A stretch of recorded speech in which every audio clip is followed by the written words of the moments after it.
Since God is omniscient, before I was even born, He already knew where I would end up. Heaven or hell. But if God can be wrong, am I actually free to choose my own future? Or am I just forced to live out a destiny I could never escape?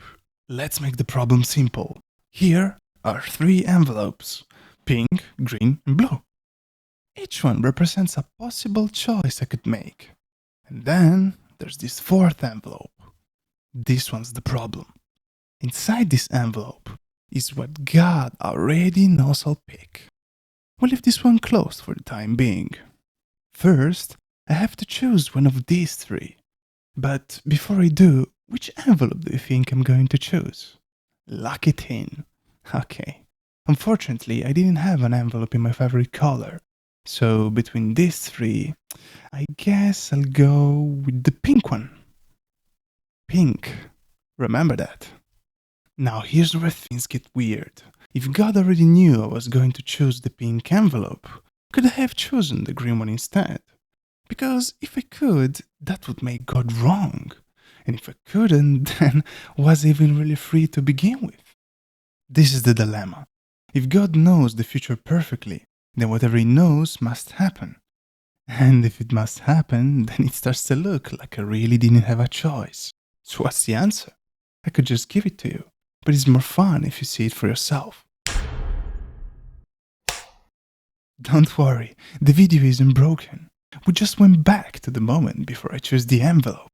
The only difference is that now we know what's going to happen. Just like visitors from the future. So let me ask you again, which envelope do you think I'm going to choose? This time, it's not really a mystery, is it? It's going to be the pink one. Just as we expected. So what was the point of this whole thing? It's pretty simple. We knew what was going to happen because we had already seen it happen. But it's not like our foreknowledge caused me to choose pink. The choice came first. Our knowledge came second. That's where people get tripped up. Because you see, foreknowledge by itself doesn't cause things to happen. If you use it to interfere, sure, that's different. But on its own, it just describes future events. It's not like I chose pink because we knew it. We knew it because I chose pink. And the same exact logic applies to God's foreknowledge. I don't choose something because God already knows it. God knows it because it's something that I will freely choose in the future. Had I chosen green, God would have known green.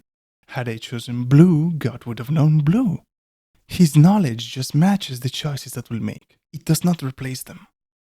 Now, my example is not perfect since God doesn't watch replays of past events, but the same reasoning applies nonetheless. That concludes the experiment. This one was actually fun.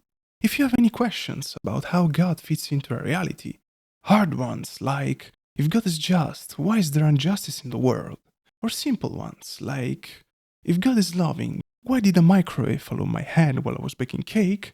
Leave them in the comments. After all, I believe that even something like Moses parting the Red Sea can be explained logically. Thank you for watching.